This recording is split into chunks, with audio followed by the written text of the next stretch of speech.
One. तो आज हम लोग क्वेश्चन नंबर 7 करेंगे। जेसीईआरटी बुक अगर आपके पास है तो निकाल के रखो ताकि आप अच्छे से इस चैप्टर को समझ सको। और ये चैप्टर अब लास्ट बचा भी है क्योंकि 7 नंबर क्वेश्चन और इधर 5 12 मतलब और 5 क्वेश्चन ही बचा है। अगर अभी तक आप नहीं समझे हो तो आप ध्यान से पढ़ो और रिवीजन बार बार करो ताकि आपको समझ में आए।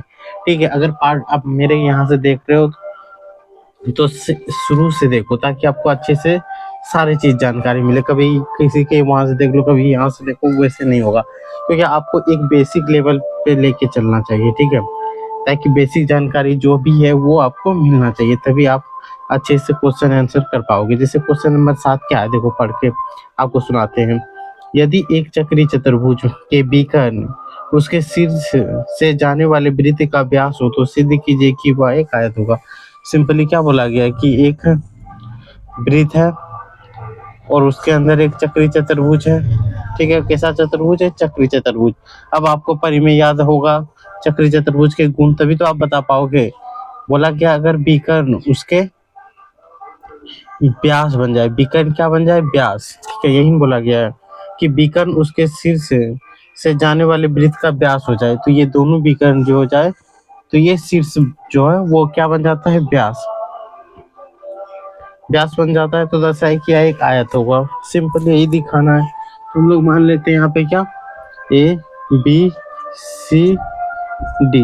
यहाँ पे हम लोग एक रेखा को मिटा देते हैं। ठीक है, हमें मुख्य रूप से अभी क्या दिखाना है कि आयत ओ। ठीक है, आपको पता होना चाहिए कि आयत का सूत्र क्या होता है। आयत का फॉर्मूला क्या होता है कि सभी भुजाएं बराबर होनी चाहिए। इन होता है कि सभी भुजाएं बराबर होनी चाहिए, साथ ही साथ प्रत्येक कोण 90 डिग्री होना चाहिए। तो हम लोग यहाँ से लिखेंगे कि माना ABCD एक चक्रीय चतुर्भुज है। ABCD एक चक्रीय चतुर्भुज है, चक्रीय चतुर्भुज है। ठीक है, जिसके विकर्ण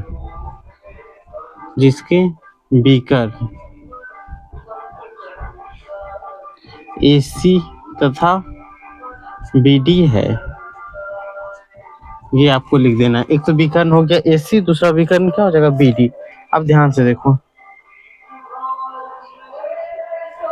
ठीक है, तो हमें दर्शाना क्या है? आयत। तो एक विकर्ण इधर से चला गया, दो विकर्ण हो गया।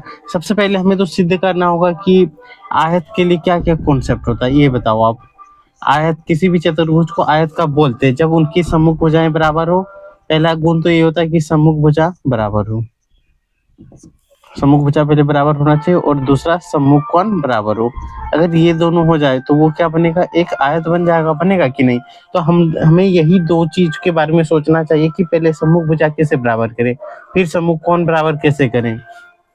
तो सिंपली देखो, अगर हम ये यहाँ पे काट रहा है O बिंदु पे, ये तो केंद्र बनेगा, ये भी त्रिज्या हो जाएगा, ये भी त्रिज्या होगा, और ये शीर्षामुख कौन होगा? CPCD से हम दोनों ये त्रिभुज को सर्वगण सम करके दिखा सकते हैं कि AD बराबर BC है। उसी प्रकार ये भी बराबर हो जाएगा।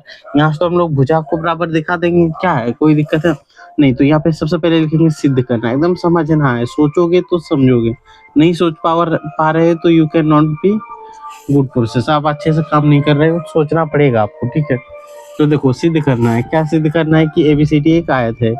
ABCD एक आयत है। आयत करने के लिए हमें यही दो चीज सिद्ध करना है। अगर ये दोनों सिद्ध हो जाता है तो हम जान जाएंगे कि आयत है। तो यहाँ से लिखते हैं प्रमाण। यहाँ से हम लोग सिंपली रचना लिख लेते हैं। क्या लिखेंगे? कि इसको बराबर भाग में जो इसका विकर्ण है वो व्यास होकर जाती है, यानी कि विकर्ण वृत्त का व्यास है, व्यास है जो AC और BD है। ठीक है, ये अगर नहीं भी रचना में क्यों लिखेंगे, तो हमें बोला ही गया कि जो विकर्ण खींचेंगे तो वो क्या बनेगा? व्यास होगा। सिंपल यहीं से यहाँ से लिख देते हैं हल। ठीक है, अब सिंपल ले लेते हैं त्रिभुज AOD। क्या लिखेंगे? सिंपल त्रिभुज AOD तथा त्रिभुज इधर से ले लेते हैं BOC में। ठीक है, अब हम बोल सकते हैं कि AO बराबर क्या होगा? OC। किससे? त्रिज्या है, इधर से क्या होगा? इधर AOD ए ओ डी बराबर कौन बी ओ सी, क्योंकि ये भी बराबर है, ये भी बराबर व्यास होता है, बराबर रेखा दूसरे को प्रतिच्छेद कर रहा है, तो ये क्या बनेगा, तो शीर्षा मुख कौन बनेगा, यानी शीर्षा मुख कौन, ये क्या बना शीर्षा मुख कौन, ठीक है। और ये आर से, या आर का मतलब त्रिज्या से, सिंपली हम लोग क्या लिख सकते हैं, इधर डीओ बराबर बीओ लिख सकते हैं, डीओ बराबर ओसी लिखेंगे, ओसी तो है ही, तो डीओ बराबर बीओ लिख सकते हैं, किससे आर से। तो यहाँ पे हम लोग लिख सकते हैं कि त्रिभुज ए ओ डी सार्वघनसम होगा त्रिभुज बी ओ सी, किससे होगा एस ए एस से, तो यहाँ सिंपल लिख सकते हैं एस ए एस से। जैसे ये सार्वघनसम हो गया, तो हम लिख सकते हैं कि ए डी ये भुजा और ये भुजा भी बराबर होगा, ए डी बराबर बी सी, ये बराबर होगा किससे होगा, तो सीपी सीटी से, सर्वघनसम त्रिभुज के संगत भाग, इसको एक मान लेंगे समीकरण। इसी प्रकार क्या लिखेंगे, इसी प्रकार हम त्रिभुज ए ओ बी तथा त्रिभुज नीचे वाला डी ओ सी को दिखा सकते हैं। डी ओ सी में क्या कर सकते हैं कि ए बी बराबर डी सी कर सकते हैं कि नहीं, इसे समीकरण 2 मान लेंगे। सेम इसी प्रकार करेंगे जैसे यहाँ ऊपर में किए हैं, ठीक है। यहाँ तक में कोई दिक्कत, अब आ जाओ, अब तो हमारे पास भुजा दोनों बराबर हो क्या, ये इसका बराबर। अब हम दिमाग लगाएंगे कि कौन को कैसे बराबर करें, इसको और इसको अगर कैसे भी करके हम लोग 180 डिग्री दिखा दिए तो ये क्या बन जाएगा, एक आयत बनेगा आयत। अब सोचो, ये भुजा ये भुजा ये भुजा ये भुजा सब बराबर है कि नहीं। अब यहाँ पे हम लोग सिंपली क्या लिखेंगे, मिटाते हैं या तो यहीं पे लिखते हैं, समीकरण 1 तथा 2 से, समीकरण 1 तथा 2 से मेरे पास क्या आया कि ए डी बराबर बी सी है और ए बी बराबर डी सी है, इसलिए लिख सकते हैं कि ए बी सी डी एक समांतर चतुर्भुज है। ये आप लिख सकते हो, कोई दिक्कत, ए बी सी डी एक समांतर चतुर्भुज है, बराबर भी हो गया और समांतर चतुर्भुज भी सिद्ध हो गया। और हम जानते हैं कि समांतर चतुर्भुज के सम्मुख कौन बराबर होता है, इसलिए हम लोग लिख सकते हैं कि कौन ए बराबर कौन सी, क्यों, क्योंकि सम्मुख भुजा बराबर होता है, सम्मुख भुजा बराबर होता है, ये तो आपको पता ही होगा, सम्मुख भुजा बराबर होता है। अब देखो, अब हम लोग ऊपर वाला मिटाते हैं, तब तक अब नोट कर लो, ठीक है। अब देखो यहाँ पे यहाँ पे क्या आ गया कि ए और सी बराबर है, हम जानते हैं कि, एक सेकेंड आप रुको,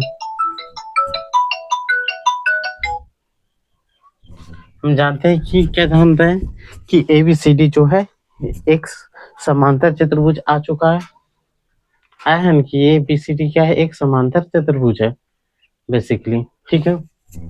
अब देखो कॉल आ गया तो कॉल कटना पड़ता है, नहीं तो रिकॉर्ड हो जाता है वो भी। देखो अब सिंपली हम लोग ए बराबर सी है, हम जान रहे हैं कि ए बी सी डी एक चक्रीय चतुर्भुज है, ए बी सी डी चक्रीय चतुर्भुज है, क्या है, चक्रीय चतुर्भुज है, ठीक है। एबीसीडी एक चक्रीय चतुर्भुज है, इसीलिए हम लोग बोल सकते हैं कि A plus B is equal to 180 degree, क्योंकि किसी भी चक्रीय चतुर्भुज की सम्मुख भुजा सम्मुख कोण का योग 180 डिग्री होता है।